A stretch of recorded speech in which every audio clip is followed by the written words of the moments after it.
Hi, and thanks for logging on to the Daily Dvar News, a brand new halacha for you, and it's for Friday, 23rd day of September. Here we go.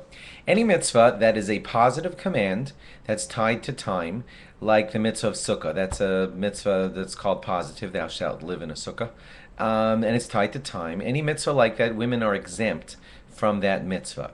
That's a rule throughout our Torah. They don't have to do those mitzvahs. They still are, of course, allowed to, and they still do get reward when they do them. They're just not commanded to have to do them.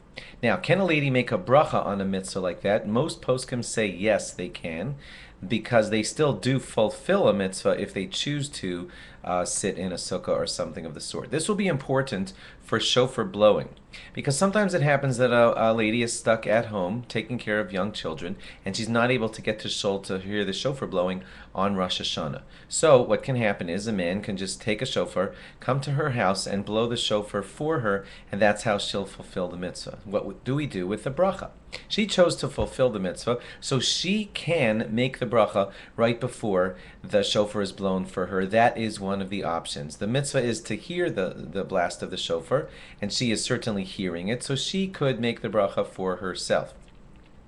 The man, if he chooses to make the bracha, that's the man blowing the shofar, that's an option too, but the man cannot just make the bracha solely based on the fact that he's blowing for that lady, the shofar, and the reason that he can't do that is because the mitzvah is just a voluntary one that she's choosing to fulfill. The man's mitzvah is totally different. His bracha is, he's commanded that he has to hear the shofar. So if a man wants to blow shofar for a lady and he wants to make the bracha for her, what he could do is in shul, if he hears the shofar, he could just decide, I'm not fulfilling the mitzvah right now, and he won't.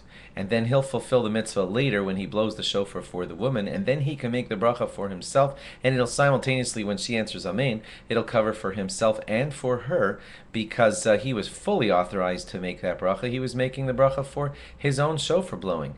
And incidentally, it can also be the bracha and the shofar blowing for the lady who's hearing it. So that is their second option. Either she makes the bracha for herself, or he makes the bracha for himself and for herself, and that too would work.